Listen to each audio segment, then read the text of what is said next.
Hi guys, welcome back to Jo talks. ഒരു warning ആണ്, ഇതൊരു ലോങ് വീഡിയോ ആയിരിക്കും, പക്ഷെ ഇത് ഇൻഫോർമേറ്റീവ് ആയിട്ടുള്ള കണ്ടന്റ് ആയിരിക്കും. എനിക്ക് വന്ന കുറച്ച് എൻക്വയറീസ് ബേസ്ഡ് ആണ് ഈ വീഡിയോ. ഫസ്റ്റ് എൻക്വയറിയാണ്, ചേച്ചി നാട്ടിൽ നിന്ന് മാസ്റ്റേഴ്സ് ഓഫ് ക്ലിനിക്കൽ സൈക്കോളജി കഴിഞ്ഞാൽ ഇവിടെ സൈക്കോളജിസ്റ്റ് ആയിട്ട് വർക്ക് ചെയ്യാൻ പറ്റും? അതിനുള്ള ഒരു ഉത്തരാണ് നോ. നമുക്ക് സൈക്കോളജിസ്റ്റ് ആയിട്ട് വർക്ക് ചെയ്യാൻ പറ്റില്ല. കാരണം ഇവിടെ സൈക്കോളജിസ്റ്റ് ആയിട്ട് വർക്ക് ചെയ്യണമെങ്കിൽ നിർബന്ധമായിട്ടും സൈഡി, അതായത് ഡോക്ടർ ഓഫ് സൈക്കോളജിയോ അല്ലെങ്കിൽ PhD വേണം. എന്നാൽ മാത്രമേ നമുക്ക് ഇവിടെ സൈക്കോളജിസ്റ്റ് ആയിട്ട് വർക്ക് ചെയ്യാൻ പറ്റുള്ളൂ. ആൻഡ് നമുക്ക് പക്ഷെ സൈക്കോ തെറാപ്പിസ്റ്റ് എന്നുള്ളൊരു ഓപ്ഷൻ ഉണ്ട്. പക്ഷെ ഇതിന് നമ്മൾ കുറെ ക്രൈറ്റീരിയയിലൂടെ പോകണം.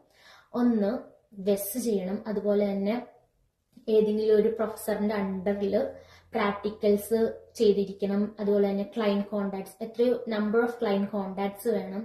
നമുക്കുള്ള സ്കോപ്പാണ് മാസ്റ്റേഴ്സ് ഓഫ് സൈക്കോളജി കഴിഞ്ഞു കഴിഞ്ഞാൽ നമ്മൾ പോസ്റ്റ് ഗ്രാജുവേഷൻ ഡിപ്ലോമ എടുക്കും ഇൻ മെന്റൽ ഹെൽത്തോ അല്ലെങ്കിൽ അഡിക്ഷൻസോ. ബിക്കോസ് ഇവിടെ most of the people uses drugs. So ഇവർക്കൊരു മെന്റൽ ഹെൽത്ത് സപ്പോർട്ടോ അല്ലെങ്കിൽ അഡിക്ഷൻ സപ്പോർട്ടോ വേണം. അപ്പം നമുക്കിപ്പോൾ മാസ്റ്റേഴ്സ് ഓഫ് സൈക്കോളജി കഴിഞ്ഞാലും ബാച്ചിലേഴ്സ് ഓഫ് സൈക്കോളജി കഴിഞ്ഞാലും നമുക്ക് ഇവിടുത്തെ ഒരു ഓപ്ഷനാണ് post graduation diploma in mental health, addiction, അതുപോലെ തന്നെ ഓട്ടിസം ആൻഡ് ബിഹേവിയർ തെറാപ്പി. അപ്പൊ ഇങ്ങനെ കുറച്ച് പോസ്റ്റ് ഗ്രാജുവേഷൻ കോഴ്സസ് ഉണ്ട്. അപ്പൊ അതിലേതെങ്കിലും എടുത്ത് നമുക്ക് മെന്റൽ ഹെൽത്ത് വർക്കറായിട്ടോ അല്ലെങ്കിൽ ഓട്ടിസം തെറാപ്പിസ്റ്റ് ആയിട്ടോ അല്ലെങ്കിൽ ബിഹേവിയർ തെറാപ്പിസ്റ്റ് ആയിട്ടോ ഒക്കെ വർക്ക് ചെയ്യാൻ പറ്റും. പക്ഷെ സൈക്കോളജിസ്റ്റ് ആയിട്ട് വർക്ക് ചെയ്യണമെങ്കിൽ ഞാൻ പറഞ്ഞ പ്രൊസീജിയറിലൂടെ പോയിട്ടിരിക്കണം.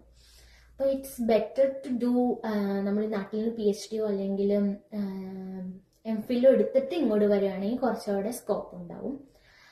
ആൻഡ് ഈ വീഡിയോ നിങ്ങൾക്ക് യൂസ്ഫുൾ ആയി എന്ന് ഞാൻ വിചാരിക്കുന്നു. ഇതിനെ കുറിച്ച് റിഗാർഡിങ് കുറേ ഡൗട്ട്സ് ഉണ്ടെങ്കിൽ ജസ്റ്റ് DM me. ഈവൻ എനിക്ക് അറിയില്ലെങ്കിലും ഞാൻ അതിനെക്കുറിച്ച് റിസർച്ച് ചെയ്തിട്ടോ അല്ലെങ്കിൽ എനിക്കറിയാവുന്ന കണക്ഷൻ വഴി ഞാൻ ചോദിച്ചിട്ടോ നിങ്ങൾക്ക് റിപ്ലൈ തരാം.